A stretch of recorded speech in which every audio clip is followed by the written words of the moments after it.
Avast ye land lovers. We played Pirate Borg, and it was awesome. It was so good. We had so much fun. I have a real strong urge in the filming of this video to be talking like this the entire time. Is it going to be a problem? Yes.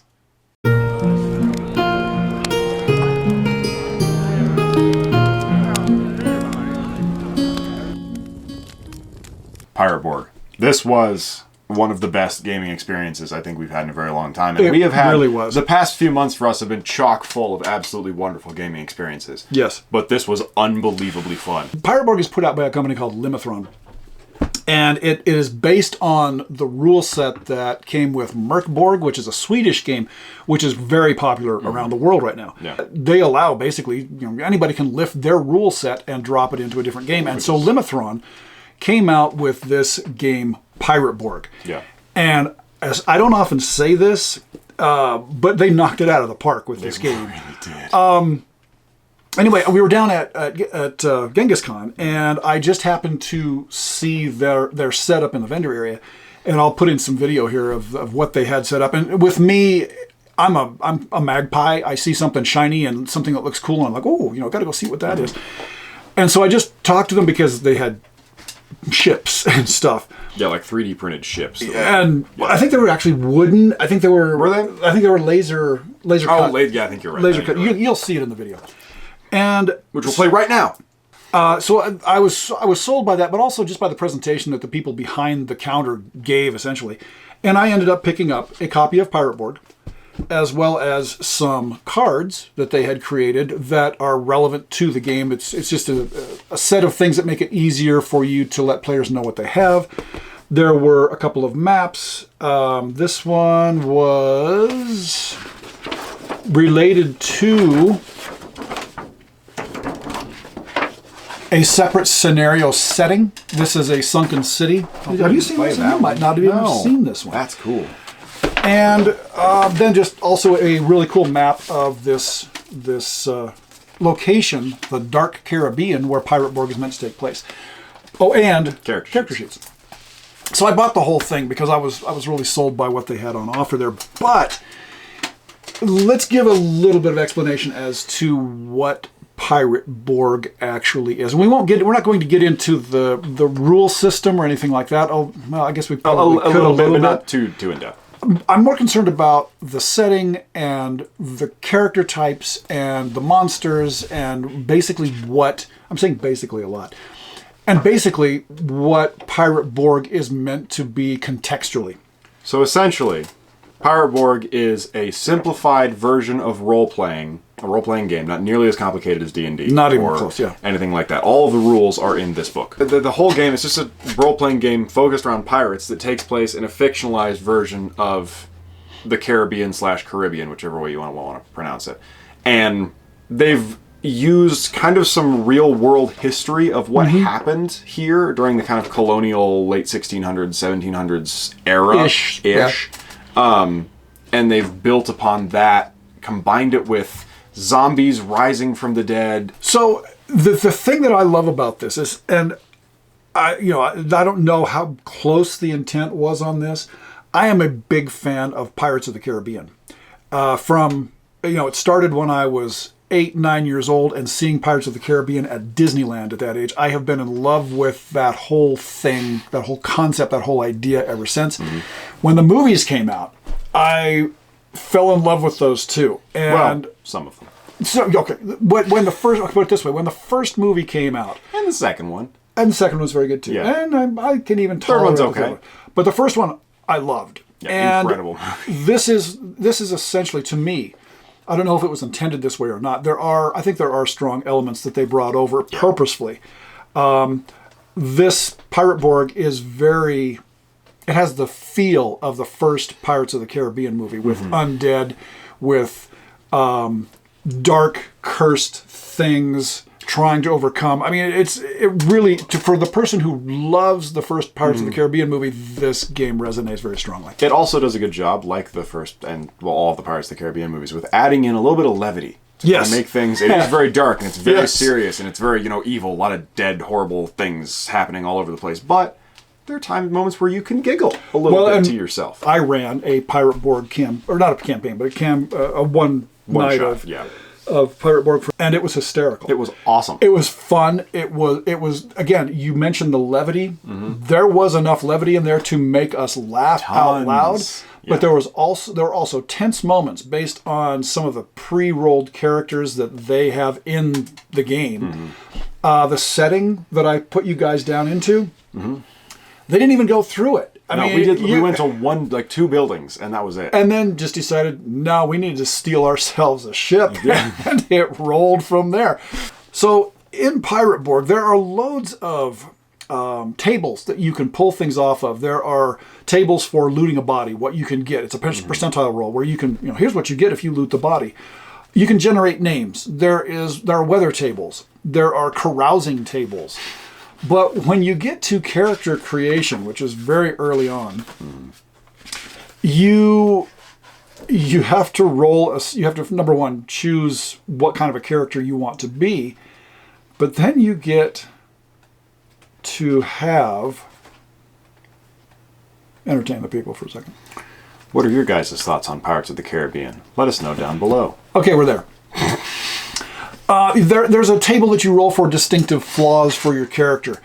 And one of the things that I think is really important for playing this game, as far as we're concerned, I mean, you don't need to be this way, but we always play this way. We always play this way. Whatever your character is, you have to play it. There are people who, they might have some bad things that their character is stuck with for some reason, and they tend to ignore them. I really strongly... I force you to play your character with their flaws and their strengths. Yeah. But when you're creating your character, the first humor that we came across with this game were the distinctive flaws. So we had one character who was stupid. Yep. Because you'd roll a d20 to find out these distinctive flaws. I'll just run down there. You signal if one of the people had this. Drunken lush, number 1. Stubborn, number 2. Mocking. Sardonic cheer, way too loud, stupid, coward, we had a coward, cocky, slightly deranged, aggressive, anxious, cheater, we had a cheater, didn't we? Yeah, we did have a cheater. Selfish we had, lazy we had, hedonistic, impulsive, ostentatious, paranoid, pretentious, sadistic, and disloyal. But then you go with physical trademark as well, so you're generating some scar or something for your character. These I think are funny, and these are optional too. But I would not play this game without. It just makes it better. Again, you roll a 20-sided die for your character. Cursed visibly, you're part skeleton, part ghost, whatever. You're missing an eye. You have matted, dreaded hair. I think somebody did have that. Maybe I don't remember. Missing a hand, so you have a hook or a claw instead. Missing an ear. Many, many tattoos. We had many, many tattoos. It was like the last person you would ever expect to have many, many tattoos, and it was hilarious. But then what I really wish that we would have had was never blinks, ever. To me, that would be... You could do so much as a player with that going. Rotten or broken teeth, another one I love. Twitches constantly, especially trigger finger. Love that. A nigh incurable case of scurvy, permanently bleeding gums. Infested with bugs. We hadn't infested with bugs. We did have infested with bugs. Gnarly facial scar. I had one of those. You had that. Hideously ugly, we did not have. Corpulent, we did not have. Increasingly gangrenous. Gene was increasingly gangrenous, I believe. You have a putrid bilge stench. You are contagious. That's all it says. Run with contagious. Gaunt and frail. And the one that I thought was funny was so good looking people are jealous. And Bill had so good looking people are jealous. Again, these are so well. These are just set up for you to lean into if you're a very immersive based character. And we all played these up to the nines with the things that we were doing. It was absolutely hilarious. But the other thing that I'll jump into, and we don't have the time in this video to go through all of this, but I do want to talk about the classes. Basically, this game, first of all, before we get there, this game runs off of a plus-minus difficulty rating-based system. Yep. So you have your 5 or 6 difficulty ratings assigned to whatever task you're trying to overcome. In my case, I would expect the players to described to me what they were going to try and do to see if they could move that difficulty rating up and down, but you don't have to. I mean, if you just want to play it, you know, like some of the later editions of Dungeons and Dragons, you just roll a dice. Yeah. But to me, it's more fun and immersive to have players have to try and convince me that this is going to happen. There are several, before we get to the character types, there are several factions. There are the Brethren of the Coast, who are basically pirates. There are the British, who are... The British. With the West India Company instead of the... There are the Spanish. The Spanish are kind of religious zealots. See. Then, something that you loved were the Wretched. And the goal of the Wretched is to bring about the end of days. This is basically stepping right into Cthulhu. Yeah, if you've ever watched any video we're in, I usually mention Cthulhu at least once per video. Loves Cthulhu. Huge fan. Yeah. And so that's actually in this. And the Wretched are out there trying to bring about They're trying to bring Cthulhu back. Bring back the old ones, the ancient ones. Yeah. So those are the kind of the main not classes, but factions. And there are others as well. But anyway, there are several factions that you can work into the story if you're the GM or if you're a player. Then these are the character classes. So the first one is a brute, which is what you would expect by the name. You know, you're just a big guy who goes and hits stuff. Yeah, beats on things. What I like though is that you get a starting feature on all of these classes, and so just to give you an idea of some of these. For the brute, it's a brass anchor, which you are swinging to attack people with. Or you get a whaling harpoon, or you get a meat cleaver, or you get a dart of a part of a broken mast, to go around and whack people with. A runic machete, love that. Mm-hmm. Or a rotten cargo net. There is the rapscallion. I'm not going to go through all of these, but the rapscallion is, think, more thief from D&D. Yeah. You can be a burglar, a backstabber, all kinds of things there. The Buccaneer, which is actually my favorite, and that's the one that I played in my example game that I played at the Shining Gaming Convention. They're more like snipers. You begin with a musket and X number of rounds of shot. Yeah, they're really good with the guns. Really good with the gun. You can be a crack shot. I actually rolled that as one of my first 6 starting features. Mm-hmm. But you can also be fixed bayonets. You do more damage with bayonets. You're a survivalist. You're a good cook. You can whip. It's called a buccan cook, which is essentially where buccaneer comes from. But you can create food that will heal, things like that. And of course, there's the swashbuckler. That's what I played. He jumped right into that. I knew that was going to happen. Yeah. But it's the swashbuckling pirate leader. Yeah, Captain Jack. Yeah, and so one of your starting features could be an ostentatious fencer, flintlock fanatic. I love this. You can attack with up to 3 pistols on your turn. Scurvy scallywag, you don't fight fair. Inspiring leader, a knife knave, or a black powder poet. You start with explosives, roll d4 times on the bombs table, and then your difficulty rating is -2 when throwing bombs. We could have used that one.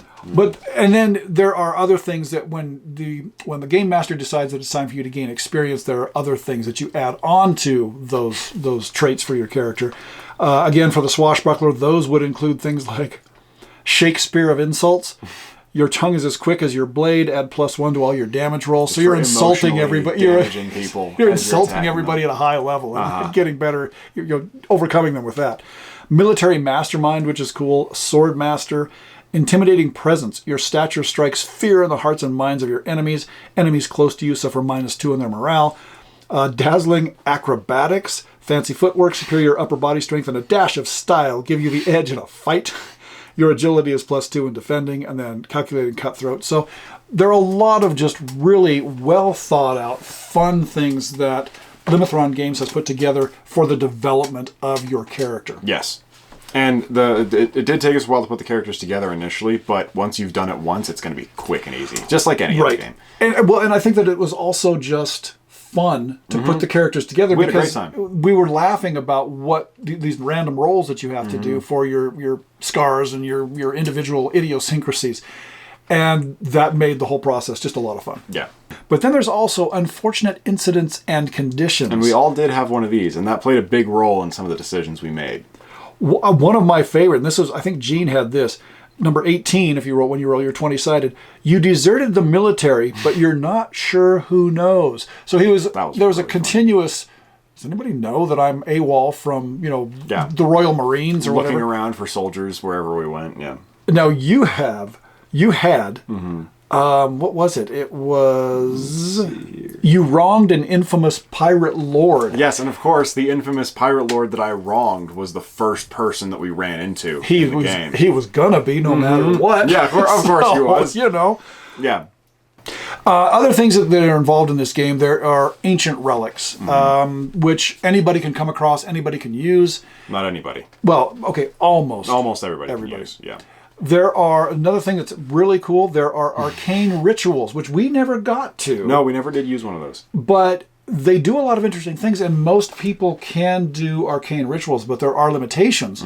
But for the most part, they're open to anybody, and there are only a handful of them, but if you use them correctly, they can be really beneficial to whatever you're trying to accomplish. However, if you use one of those, you might have a mystical mishap, which end up being really a lot of fun. And I think that, I gotta say that I would not want to use the arcane rituals all that often. But if I ended up having a mystical mishap, I'd be okay with it because they're going to put a lot more fun into the game. Number 8 here, D12, birds! They swarm you and all around, and that's really it. And there's another one. Your mind is lost at sea for what seems like 3 die 10 years, yet no time has passed. You are possessed by an ancient arcane spirit for D4 rounds. Roll reaction to see how you react to others. So there are checks and balances throughout a lot of this to keep things from getting too powerful. And I think that was another thing about the game I noticed. And I've only played it once, or twice now. But I think that there's a real leveling effect on all of this, because even the baddest of the bad things, for the most part, that you're going to come across, they're not that much tougher than your first level character. Yeah. And we did lose one character. I expected there to be a lot more deaths. Yeah.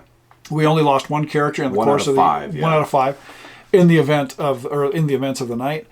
But you guys are pretty cautious. That was just the rolls. It was just the rolls that was the only reason that happened, because really.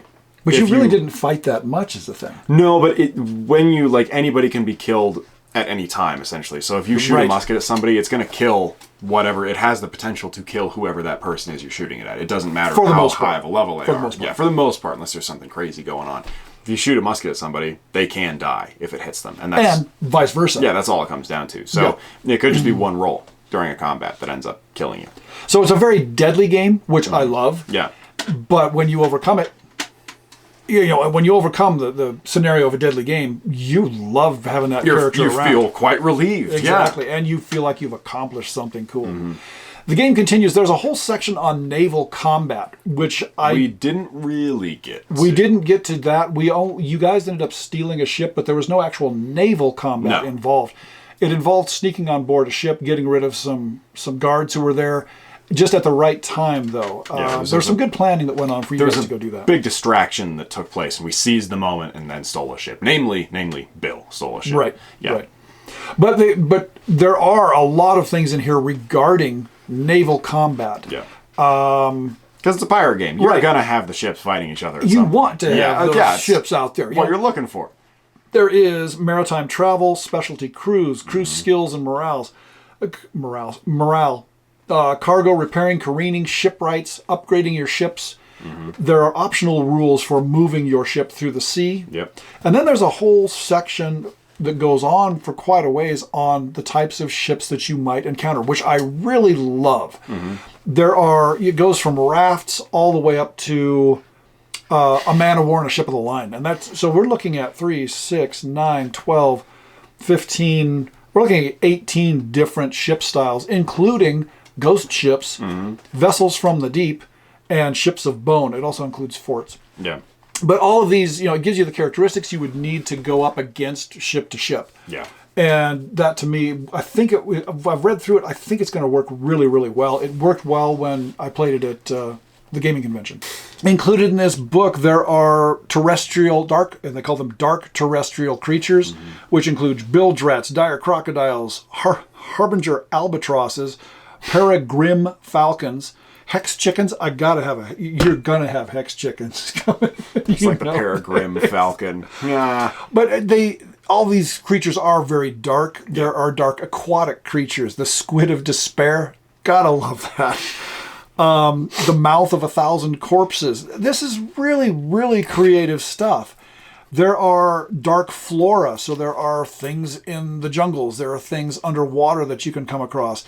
But then something I really liked about this is the make your own enemies. So you roll on these tables and you come up with your own random creatures. It was good stuff. Some of the monsters that they spend a lot of time on are skeletons. And I love these skeletons. They're neat. They're just a lot of fun. They have their own quirky characteristics, and I think if you play this game more and more, you might realize, oh, that's only a lookout. It's going to do this. Yeah. But it goes all the way up to the captain of the captain. The captain of the skeletons. So you can have an entire ship that is manned by skeletons. I had it set up so that somebody who was on board the island, who was living on the island that you guys went to, they ended up having skeletons under their control, and so they acted as patrols down through the town. We're like guards. It's pretty cool. Then there's the zombies. You've got a bunch of different zombies that you can end up throwing into the game. I personally love the Admiral. Now, he's something that you're not going to kill with one shot with your musket. He's got 20 hit points. He has a ghostly aura. They all have these different cool abilities that have been attached to them. There are ghosts as well. Nicely done. The list goes on and on. And I don't know. There are just so many things put into this about ways that you can either use what's already here, or there are so many ways to easily generate things for your Pirate Borg campaign. I was overwhelmed by it. Yeah. Just how many things were packed into this book. Now, one other thing that I really liked about when I bought this, I bought, again, I've shown you the things that I purchased at the gaming convention, but I also managed to get PDFs of all of these different things, which I can then put on my iPad. And that allows me to have all of these charts and tables and things right there in front of me without having to print them off. Because they have job and quest generators and so on, which I don't want to have to be flipping through the book to find them. That's not a knock on the book. I just don't like doing that. But when I've got these PDFs that were a part of my purchase, I can pull this stuff up on my iPad and flip through it and find this stuff immediately.